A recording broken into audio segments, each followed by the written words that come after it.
has nothing for me. This life is not my own. I know you go before me, and I am not alone. Good morning. How's everybody doing? I have the honor of introducing a very special guest speaker this morning, Mrs. Tara Edgar. She will be joining us today to speak about her daughter, Kaylee Jess. Tara Edgar is one of the strongest women I have ever met. I have never met someone so hopeful and filled with so much love and light as she is. She is filled with God's love, and she truly believes with all her heart that miracles are on the way for her baby girl, Kaylee. She has been through so much, but you would never know it if you met her. She has a beautiful smile for everyone she meets, and her light shines so bright that it overcomes any darkness that tries to bring her down. She never lets it bring her down. She is a fighter. When she hears someone speak negatively about her baby girl's condition, she will stand up against it and fight it.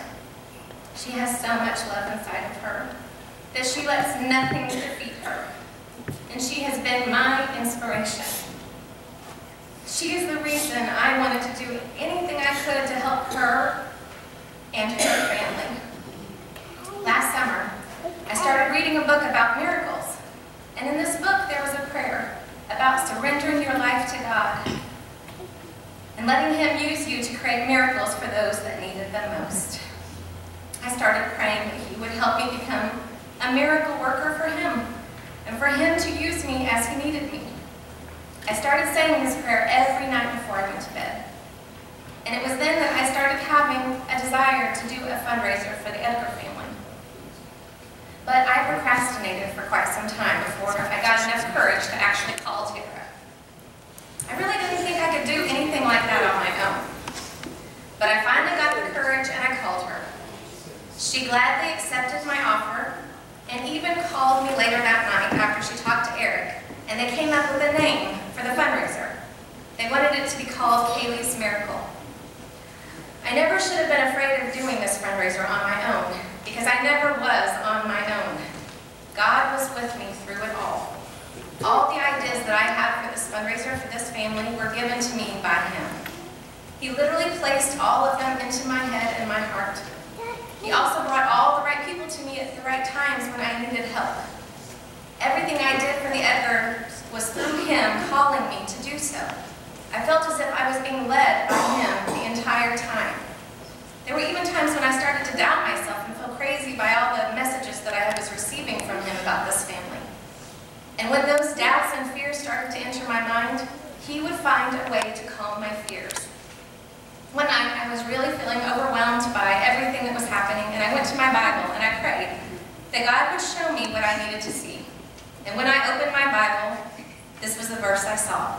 Proverbs 3:1-6. My son, do not forget my teaching, but keep my commands in your heart, for they will prolong your life many years and bring you prosperity. Let love and faithfulness never leave you. Bind them around your neck, write them on the tablet of your heart. Then you will win favor and a good name in the sight of God and man. Trust in the Lord with all your heart, and lean not on your own understanding. In all your ways acknowledge Him, and He will make your path straight. I called Tara later that night to share this verse with her and share how it had helped me. And she couldn't believe it when she heard it. She had been at Bible study that Wednesday, and they were asked to pick a verse from Proverbs that spoke to them. And she said this was the very verse that she chose. I know with all my heart that God came to me and used me to help this family because I opened my heart and allowed Him to do so. I believe that's what He wants for all of us. We all have our special gifts and ways that we can help others, but in order to hear God's call, we have to get quiet and listen. We have to surrender and be willing to let Him use us however He needs to, and put all of our faith and trust in Him and lean not on our own understanding. That is our true purpose. The fundraiser turned out to be a huge success, nothing short of a miracle. Every day I received letters of love and hope and prayers from all over the United States for Kaylee and the Edgar family. Our goal that we set out to raise was doubled in just 4 weeks. It was such an amazing experience, and I am so grateful to be living in a community like Perry with so many people willing to help and to give. And I want to say a special thank you to Tara for opening my eyes and my heart and for helping me become closer to God. It has filled me with so much love and happiness to be able to help you. It has changed my life, all because I was inspired by your strength and your courage. We need more people like you in this world to lift us up and remind us to let our own light shine, no matter what we face in life. Helping you has helped me in more ways than you will ever know. Thank you.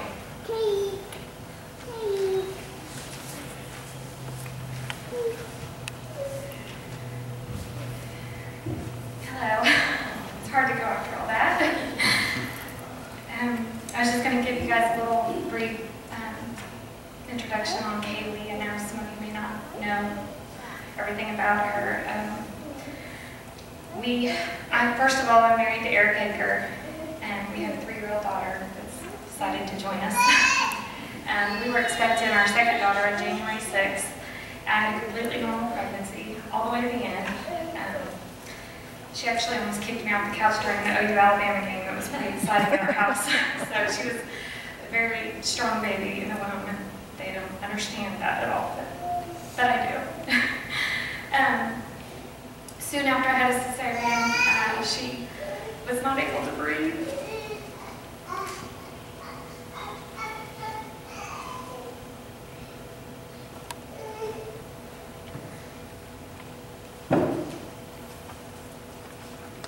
She was not able to breathe on her own, full enough breaths to keep her lungs expanded, and she was very purple, and they said they only see this about once a year. It's extremely rare.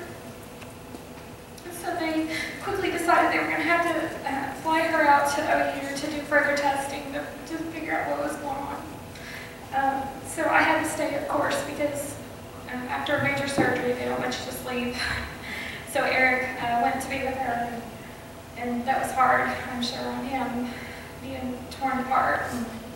But I just, even in the video I look back, I just felt a peace come over me, and I know it's because I've always had a spiritual relationship with God, and I knew to lean on Him during this time.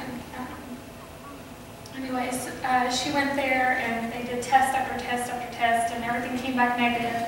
They weren't able to figure out what was the exact reason of what caused this, and they couldn't explain why she was perfect in the womb and now she's not able to move, and she's just very floppy and like no muscle strength whatsoever, just like a child when they're asleep and they're just limp. That's how she is, and just so weak, no muscle strength to even swallow or breathe on her own. So the test came back negative for everything they thought that it was. We're still actually, we don't have a diagnosis actually, we're still waiting. It's been 9 months now. But they ended up having to do a trach in her neck to make it a little easier to breathe. And they had to do a feeding tube, and so she's got tubes all around her, which I know this is not what God intended for her. I know that God wants us to have an abundant life, and this is an attack from Satan. And the thief has come to steal, kill, and destroy. That God has come to give us life. He's given it to us abundantly. And I had a tragic thing happen also with my first daughter, Emery. My brother took his own life 4 days after she was born. I'll tell you, I didn't handle that situation very well. I thought I did. I thought I was being the strong person, and I was trying to get through it on my own, and it led me into having ulcers and depression, and a year later I just couldn't take it anymore. And so this time around I knew I had to give it all to God, and I had to lean on Him and lay all my burdens at the cross and let Him walk with me through every single day. So I now get up every single morning and I do my quiet time, even though I'm not a morning person at all. But I've come to realize that if you start your day out with God, He can get you through anything. So no matter what the doctors tell me, I stand against them and I say, I know that you're very knowledgeable and I trust you and I respect you, but I know that there's other things going on in the spirit world, and I expect to see miracles with her, and we already have. Some of the miracles that we've seen was her brain. At first they thought it was her brain telling her muscles to not move. They compared it to SMA, and this disease is terrible. It actually, they don't live past infancy a lot of times, and they actually have a child at the hospital she's at that has it, so we've seen what a 4-year-old looks like with this disease, and Kaylee's very similar to her, so we see why they thought that she had that, but anyways, that test came back very quickly. It usually takes 3 weeks, and it came back within the first week that it wasn't that. So we were very thankful that it wasn't that, because we knew where that led. And then her spine, that was a whole separate issue, not even tied to the muscle disease. The doctor said she had a tethered spinal cord, and that could cause her to have a lot of pain. She couldn't move, and it just be very, very painful, so she was going to have surgery. And the doctor was 90% sure that this is a for sure deal. She's going to have the surgery to correct this. And so that was hard after she had already been through a major surgery to have to go through another surgery. And I stood against that, and I said, no, I refuse that, and I'm not accepting it. She's not going to have spinal issues, and I prayed against it. And the next day, that doctor did the test and came back and said, the spine is fine. You don't have to come back. There's no reason to ever come back. She doesn't need surgery. She has no issues there. Also, her hips, they thought she had hip dysplasia. Her hips are actually, they're easily popped out, but she actually does not have hip dysplasia, so we were praising God there. Another thing was the movements. This child that has the SMA does not move at all. And Kaylee started moving her arms, and she actually knocks off her oxygen all the time, and she loves to throw her arms up in the air and smile, and she started kicking her feet and dancing and wiggling and doing so much more than what we've seen some of the other kids do. And one doctor had even said she may never smile because the muscle tone is just so weak that they may never smile. And it seems like pretty quick after that, she just started these big, huge smiles, which is just such a blessing to me to see her happy. God has shown me so much through this that I can talk for probably 10 hours. And you guys will be like, okay, we're done.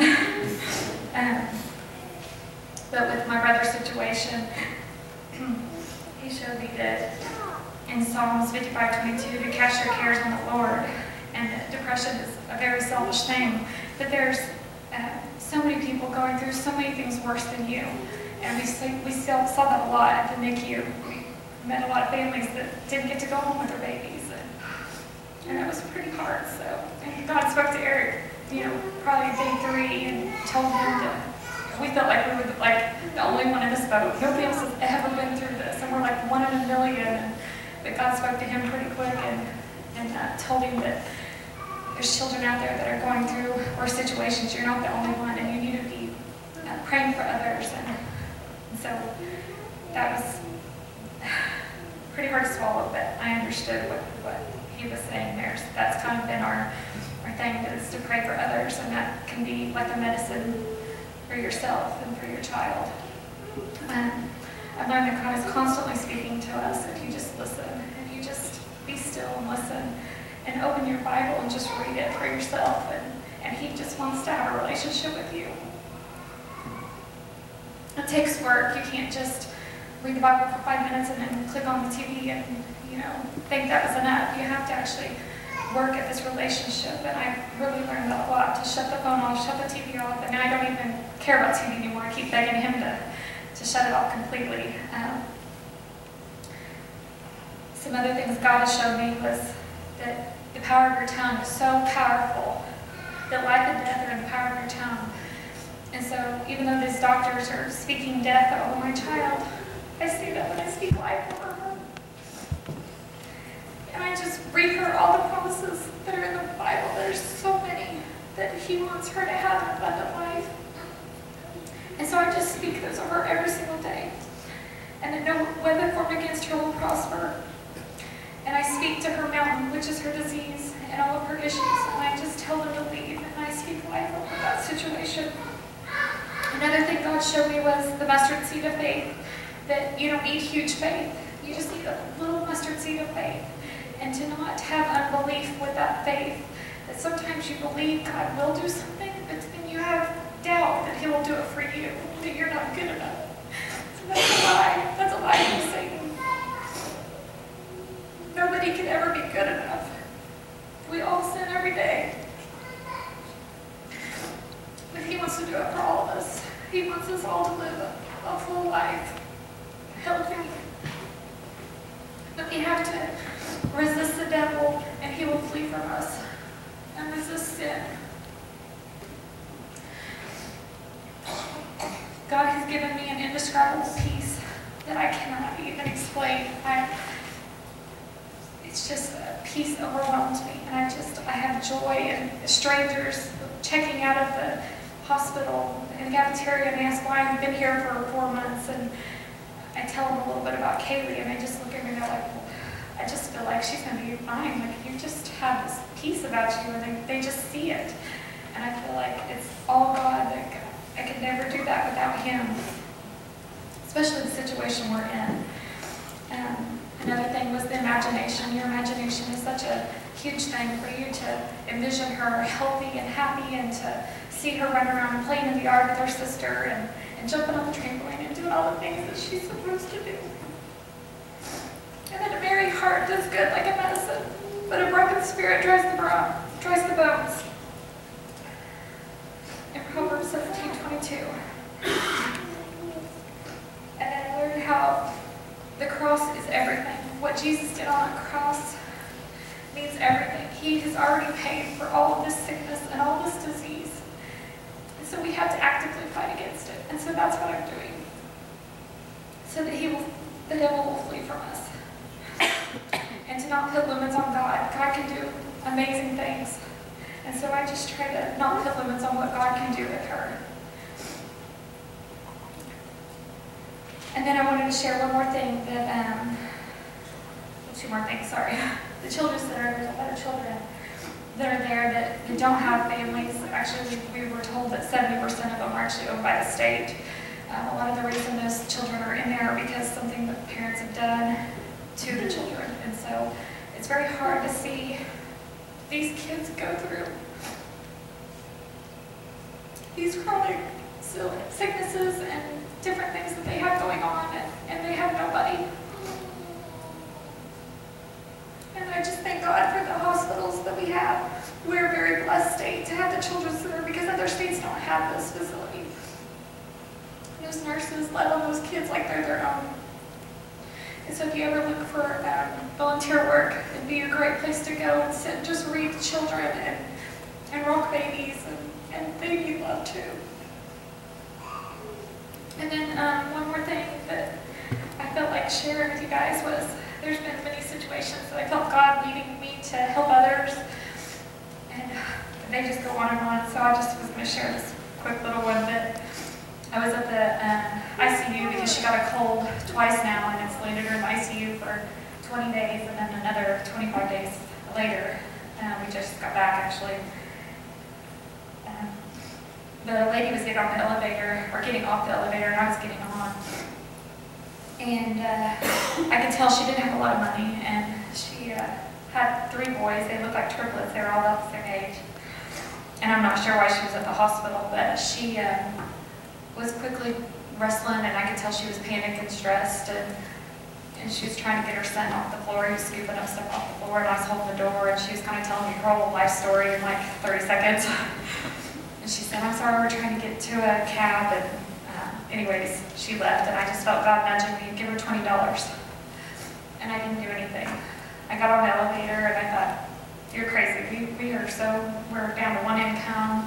We're driving 120 miles, me alone one way, and he's driving Enid every day. And I was like, we don't have any money. Like, we are struggling here. So I just ignored it, got on the elevator, and hit the door, and the door opened back after it shut.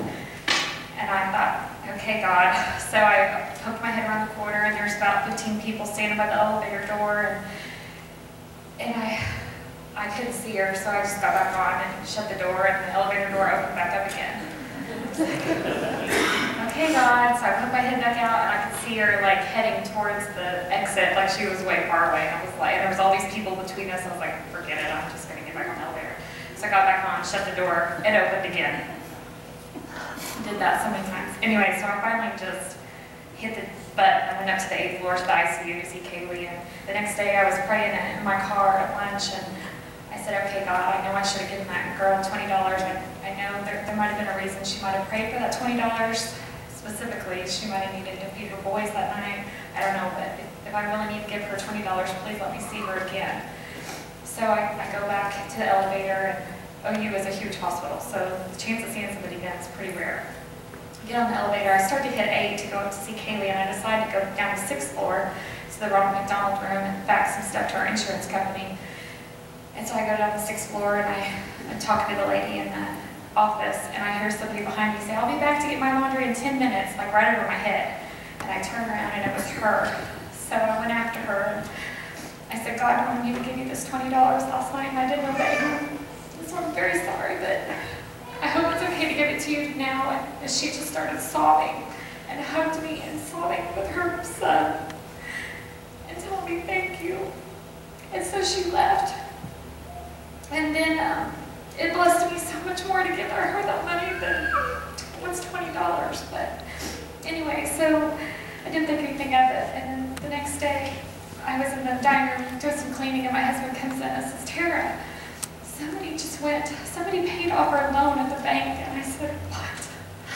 Somebody went and blessed us and paid off our loan. So that $20, that seed, blessed us abundantly. Somebody went and paid off our loan at the bank and took a huge burden off of us, a large payment that we don't have to pay every month. And so God wants to bless you abundantly. So just listen to his nudge and do what he tells you to do, because you never know where that would have led that lady or what it could be for your family. So anyways, that's all I have. Thank you guys for letting me share her story. And if you want to follow her, she has a Facebook called Pray for Kaylee Jess. And we're expecting to see more miracles. So we appreciate you guys. God bless.